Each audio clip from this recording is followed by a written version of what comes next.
So today we're talking about transformations of logarithmic functions. We call them log for short. And the three type of logarithmic functions you'll see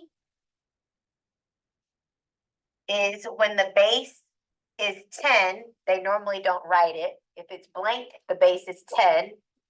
You'll also see it when your base is 2. And you'll also see the natural log, ln.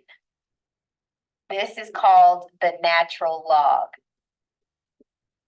Please write the name of that. ln stands for the natural log. And if you want to, you can put a little 10 here, but normally if it's base 10, they may or may not write it, okay? And we're just doing transformations. So remember, the A value in the front, it tells you if you'll have a vertical stretch or compress. If the number is less than 1, it's a compress. If it's greater than 1, it's a stretch. If there's a negative in the front, what will that do? Yes, it will reflect over the x-axis. This letter C will go right if it's a minus sign, and it'll go to the left if it's a plus sign.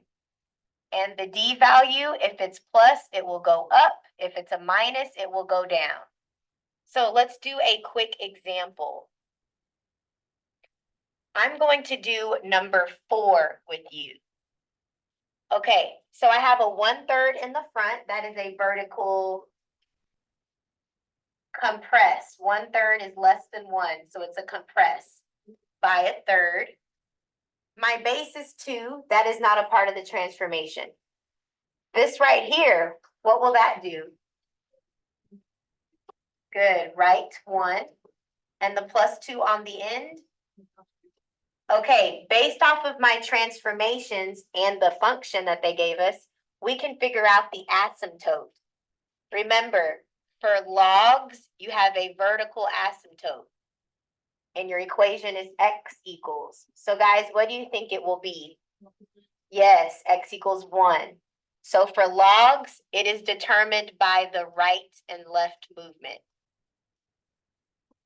So the asymptote, it's determined by if it moves left or right when you're doing logs, okay? So we move to the right 1, so your asymptote is at 1. And your domain will be 1 to infinity. Oh, your domain is 1 to infinity. Now this is an interval form. What if I wanted it in inequality form? Y is greater than 1. I'm sorry, I put Y. What should it be? X. X is greater than 1 would be the inequality. What if I wanted set notation? Yep. Bracket with x greater than 1. This would be set notation. Those are the different ways you can write the domain. Okay, so I'm going to pause here. I want to show you guys a graph. This is the graph that I'm showing you. It's a log. So notice, guys, my asymptote is vertical. Where is my asymptote, guys? At 3. Right here is my asymptote. It is at 3. Is everyone okay with that? It's at the x-axis at 3. So my asymptote is x equals 3. And that's my equation. It has a 3 right here because it went to the right 3. Now, guys, notice, if I put a negative in the front, if I put a negative right there in the front, what's my asymptote? Is it still 3? What's my domain? It's still 3. Well, domain is left to right. So the left side is at 3. It goes to the right. So it's infinity. So your domain is 3 to infinity. Yes? Okay. What about my range? Yep, it goes forever down and forever up. So that'll be negative infinity to infinity. That's when the negative is in the front. Let's see what happens when the negative is not in the front. So I'm going to clear this off. And I'm going to erase that negative. Now it's here. What is my domain? It's at 3 to what? Oh, it's the same. And what's the range?